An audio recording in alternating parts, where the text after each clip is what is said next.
Hello जी, नमस्ते and welcome back my channel all in one Richa के संग। तो फ्रेंड्स, आप ये जो देख रहे हैं ये छठ महापर्व की तैयारी हो रही है और सच में बहुत ही धूमधाम तरीके से इस पर्व को सेलिब्रेट किया जाता है, क्योंकि ये एक पर्व की तरह नहीं, ये एक इमोशन है, लोगों की भावनाएं है, एक आस्था है जो लोगों की जुड़ी हुई है और ये बहुत ही ज्यादा लोग इसको मानते हैं।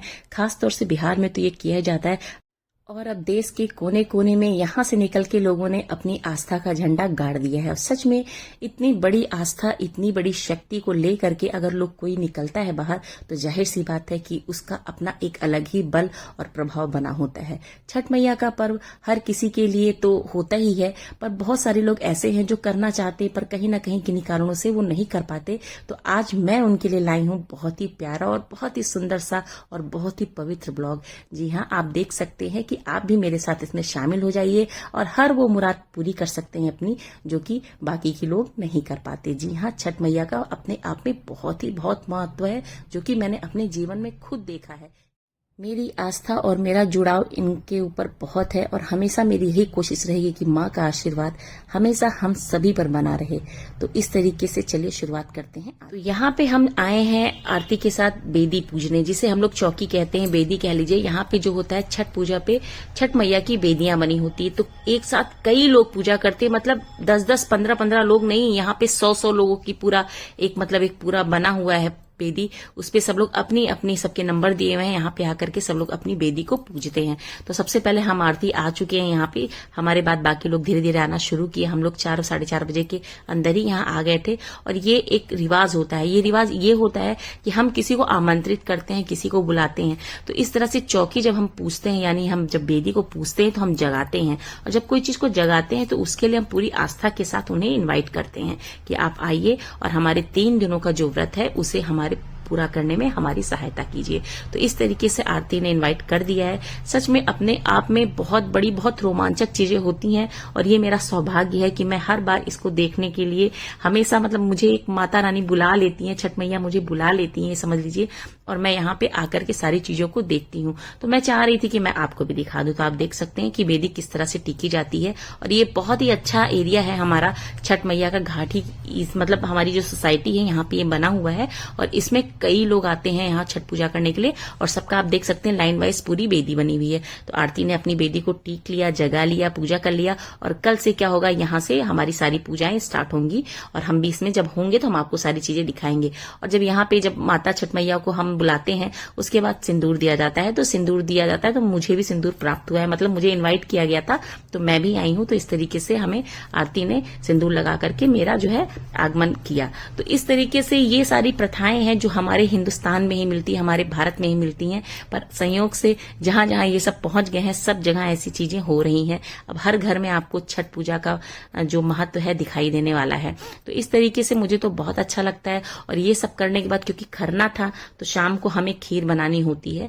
तो ये देखिए हम लोग चूल्हे पे ही बनाते हैं खीर को, जो कि आम की लकड़ी के द्वारा बनाया जाता है। तो आप देख सकते हैं ये चूल्हा वैसे तो लोहे का है पर मिट्टी से बहुत अच्छी तरीके से इसको लेप करके आरती ने बहुत शानदार बना दिया है, क्योंकि इसके अंदर ये गुण है। तो आप देख सकते हैं इस तरीके से चूल्हे को भी हम पूजते हैं, टीका करते हैं। जैसे गृह प्रवेश में जब हम पूजा करते हैं तो चूल्हे की करते हैं ना, इसी तरह से यहाँ पे भी हम चूल्हे की पूजा कर रहे हैं। तो इस तरीके से आरती ने इसे टीका कर दिया। हर चीज में अपना एक प्राण डाल देना, अपनी आस्था को जगाना, तो ये सारी चीजें हमारे ही कल्चर में है। और सच में अगर मैं इसको देख रही हूँ, मैं आपको दिखा रही हूँ, तो मुझे लगता है आप भी इन सब चीजों को समझ पा रहे होंगे। तो इस तरह से होती है ये पूजा की शुरुआत। तो खरना होता है तो इस चूल्हे में, जैसे कहते हैं ना चूल्हा है, तो अग्निदेव को भी हम याद करते हैं, उन्हें बुलाते हैं कि वो आए और हमारी हर चीजों को इस तरह से कंप्लीट करें।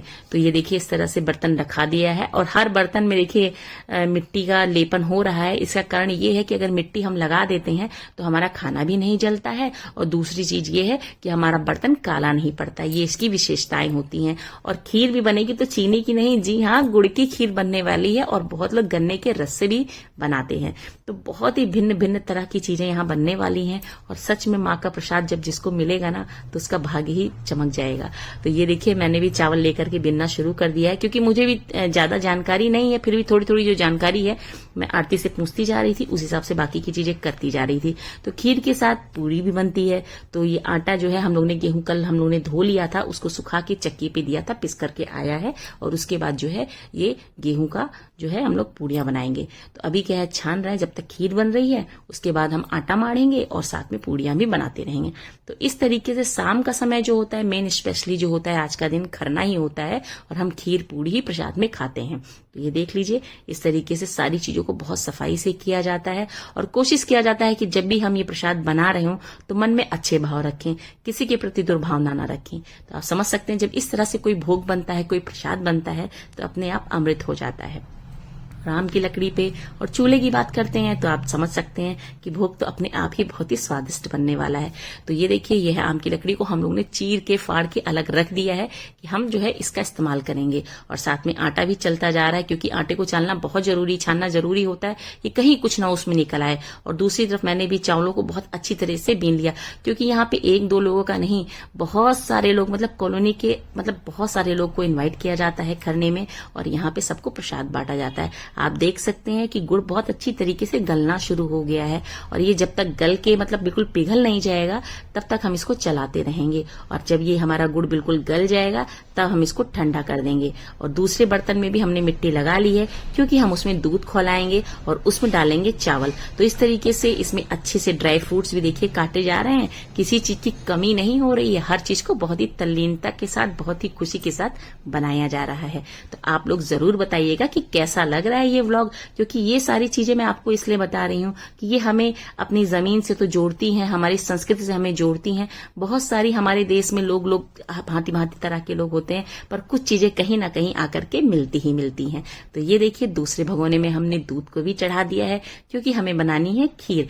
तो गुड़ की खीर कैसे बनेगी? जी हाँ, यही तो इसमें ट्रिक है, ये सभी लोग बना नहीं पाते हैं, इसलिए मैं आपको ये दिखा रही हूँ कि दूध को अलग खौलाया गया है और गुड़ को अलग खौलाया गया है। जब ये अच्छी तरीके से पक जाएंगे, अच्छी तरीके से हो जाएंगे, तो इसमें हम डाल देंगे चावल।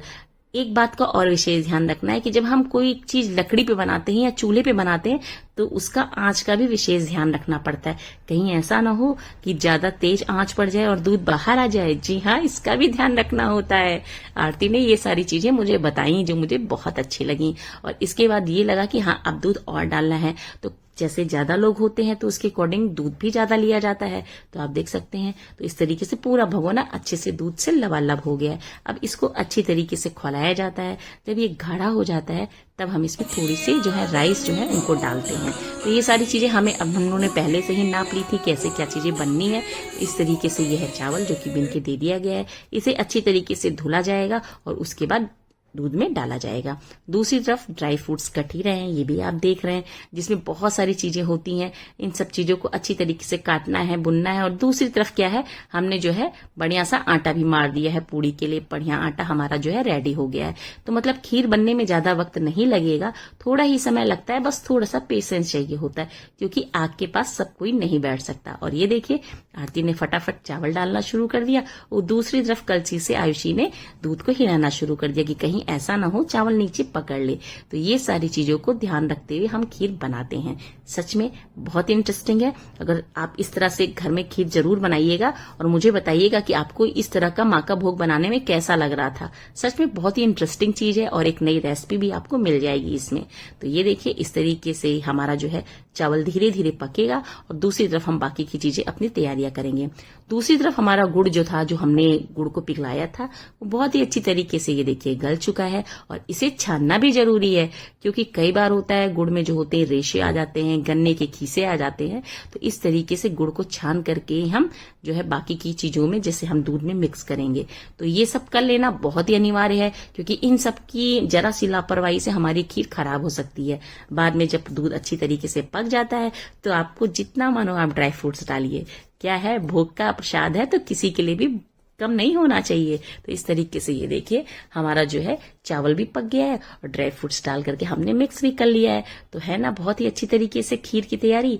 तो अब क्या करना है, ये जब थोड़ा सा ठंडा होगा फिर उसके बाद हम इसको गुड़ और खीर को आपस में मिक्स कर लेंगे। तो इस तरीके से हमारी जो है गुड़ की खीर रेडी होती है। इसका विशेष ध्यान रखिएगा, कभी भी गर्म दूध में गुड़ डायरेक्ट नहीं डालते हैं, दोनों चीजों को ठंडा करके फिर आपस में मिक्स करते हैं, हल्का गुनगुना चलेगा। इसके बाद बारी आती है पूड़ी की। तो हम बनाएंगे चूल्हे पे ही पूड़ी। तो आरती ने कढ़ाई चढ़ा दी है, क्योंकि ये जो खरना का प्रसाद होता है, खास तौर से खीर और पूड़ी जो अभी भोग में लगेगा, वो जो होता है जो व्रती होते हैं, जो व्रत करते हैं, स्पेशली उन्हीं को ही यहाँ पे बैठना होता है। इसलिए आरती ने अपने प्रसाद के लिए और जो मैया को भोग लगेगा और सूरज देवता को जो भी भोग लगेगा वो सिर्फ आरती बनाती है, कोई और नहीं बना सकता। और इसके बाद आरती ने भी अपनी जो है भगवान को चढ़ाने के लिए छोटी छोटी पूड़ियां जो थी छान ली। और उसके बाद ये हुआ कि बाकी की पूड़ियां तो हम लोग छान ही लेंगे। तो इस तरीके से सब लोग आने लगे, क्योंकि टाइम भी हो रहा था और इन्विटेशन भी टाइम से दिया गया था। तो आप देख सकते हैं जैसे ही लोग आए आरती उठ चुकी थी, क्योंकि उसको जो है अपना समय से सारी चीजों को कंप्लीट करना था। तो मैंने उसको कहा कि तुम जाओ, बाकी की चीजें मैं कंप्लीट करूंगी। तो ये देखिए सब लोग आना शुरू हो, सबको प्रसाद देना होता है। तो उसके पहले क्या होती है, पूजा होती है। उसके पहले जो होता है, जो भी खरना का प्रसाद होता है वो सूर्य देव को अर्पण होता है। तो इस तरीके से ये सारी चीजें करने के बाद मैंने जो है आरती को बोला कि तुम जो है अपनी चीजों को, क्योंकि इसके बाद इसे भी खाना होता है और खाते वक्त भी ये ध्यान रखना होता है कि ना किसी से बात करना है, ना किसी की आवाज आनी चाहिए। तो काफी रस्म होते हैं, काफी विधि विधान होता है जिसका ध्यान रख करके सारी चीजों को। और जब तक आरती सबसे मिलती थी तब तक मैंने क्या किया, मैंने थोड़ी थोड़ी जो भी चीजें बची हुई थी उनको मैंने पूरा करने की कोशिश की कि मैं उसको कंप्लीट कर सकूं और उसे थोड़ा सा रिलैक्स दे सकूं। दूसरी तरफ आरती को पूजा करनी थी शाम की, तो उसके लिए उसने जमीन को पोंछा, अच्छे से धोया। हालांकि गांव में होता है तो लीपा जाता है, पर यहाँ अगर शहर में घर होते हैं, पत्थर होता है, मार्बल होता है, तो वहां पे इसी तरह से धुलाई की जाती है। और साथ में केले का पत्ता होता है, उसे भी अच्छी तरीके से टीका जाता है। और ये जो भोग लग रहा है ये सूर्य देवता के वाहन को लगता है और सूर्य देवता को लगता है, जैसा कि मुझे आरती ने बताया। तो इस तरीके से आप देख सकते हैं कि सात सारी चीजें हैं यहाँ पे। तो अभी देखिए इस तरह से कोसी है, कोसी में खीर डाली गई है, दो पूड़ियां रखी गई हैं, साथ में जो भी प्रसाद हम बनाते हैं वो सब यहाँ रखते हैं। और इस तरीके से सजा करके देखिए कितना सुंदर लग रहा है। और इसको मैंने पिछली बार भी देखा था कि इस तरह से इसको भोग लगाया जाता है इस तरीके से। इसके बारे में मुझे जानकारी नहीं थी, मैंने इससे स्पेशली आरती से पूछा था कि ये किसके लिए निकाला जाता है। तो आप देख सकते हैं क्योंकि ये तो सूर्य का ही पर्व है, सूर्य की ही उपासना होती है इसमें। तो इस तरीके से जब सारी चीजें हो गई, आरती ने अपना भोग ले लिया, उसके बाद मैं भी अंदर आई और हम लोगों ने वहां बैठ करके 2-4 गाने माता के और इस तरह से गा करके, मतलब बहुत ही अच्छा और आनंदमय पल था जो कि हमने जिया है। और सच में खरना के बाद कल की बारी आती है जो मैं आपको वो भी शेयर करूंगी, तो वीडियो को देखना पूरा, और अच्छा लगे तो लाइक जरूर करना फ्रेंड्स। तो आप देख सकते कितना सुंदर लग रहा है और सच में बहुत ही आनंद आ रहा है।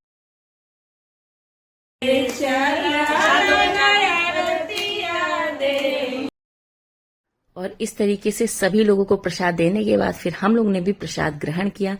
आनंद की अनुभूति हो रही थी, ऐसा लग रहा था कि हमें अमृत मिला है। सच में बहुत ही अच्छा लगा। फिर मिलेंगे जल्दी ही नेक्स्ट वीडियो में, तब तक के लिए स्वस्थ रहिए, मस्त रहिए। वीडियो को इसी तरह से लाइक करते रहिए friends. Bye bye and take care. बाबू ये प्रसाद खा लो।